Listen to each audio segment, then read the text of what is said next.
Yeah, look here. In 1972, when Michael Manley swept to power under the slogan of "Better Must Come," Shira had the country the best the country has ever been. And those of you who are skeptical can go look it up yourself. There's something called data. You can go look it up yourself. The Jamaica Labour Party under Lawson Shearer had the best economy. All of Spanish Town Road, everywhere you go, was factories. All the factories were there. Under Michael Manley's 1972 to 1980, literally all the factories were closed. Everything disappeared. What did Michael Manley bring to the table? Better must come. Most Jamaicans, first of all, culturally, our country was one of the best. Okay? Everybody in the Caribbean wanted to be Jamaicans. Everybody wanted to be us. Under the PNP, everybody wanted to shun us. Nobody wanted Jamaicans in their country. And I'm not talking about the United States, Canada, or Great Britain. I'm talking about CARICOM nations. They didn't want Jamaicans in their country because we became a pariah. The country became a nation of beggars under the PNP 22 and a half years. It has been promises, promises, promises, and nothing more. And when there's nothing coming in, but the promises made, the country revert to becoming a criminal paradise. That's what happened. And Jamaicans seeking to leave the country now were shunned, reviled. Nobody wanted Jamaicans in their country.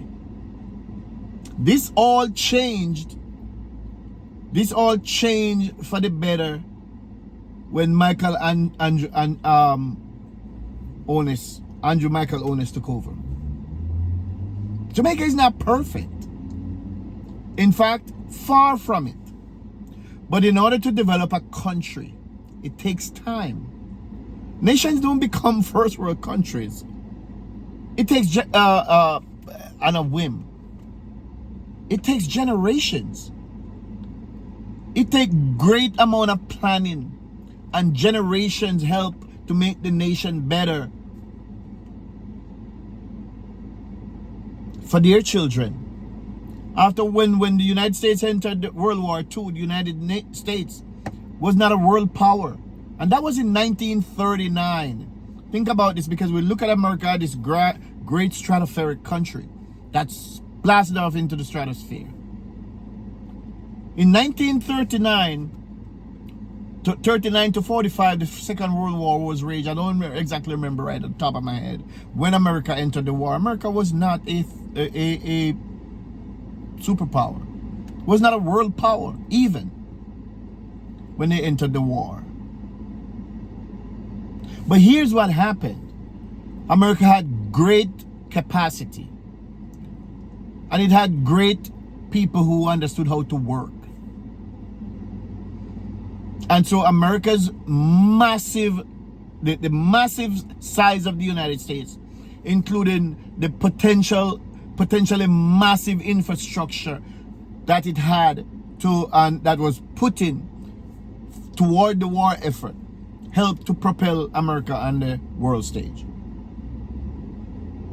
And when you drive in some places like in New York, you see roads that says old so-and-so, old so-and-so and so. Even though America is stitched from end to end, from Atlantic to Pacific, with highways, massive highways. It wasn't always so. It was after the war, and one of the generals, Eisenhower, who fought in that war, became president of the United States, and he saw the need to develop interstate highways, because everything that you touch comes off the back of a truck. And so Eisenhower built out highways, and that expanded and made America the country that it is today. One of the reasons why America is one of the powerhouse it is today, far and above anybody else, and that includes China to date.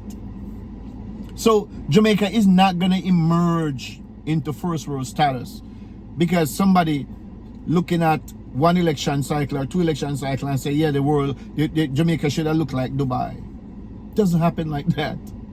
We ain't got no oil. And so everybody's going to have to toil.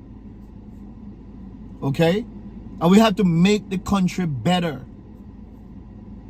And there are a lot of people who are making Jamaica better by virtue of living abroad. Because Jamaica's number 2 foreign exchange earner is remittance.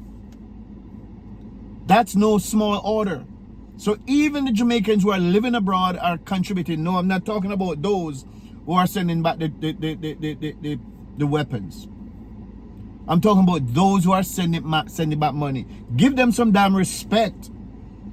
Give the diaspora respect. But Jamaica is not going to become a first world country because somebody come and tell you it should be. With promises that you're going to get free house and free car and free this and free that and free everything. It don't work like that. It's a lie. It don't work like that. Tell them go to hell. You want a better country. Crime is down 42%. That's homicides are down 42%. Highways are being built. Progress is being made. Let us keep this progress going and stop with the BS. Running behind people for a plate, a curry goat. You ought to be smarter than that, people. Those days should be way behind you. Thank you.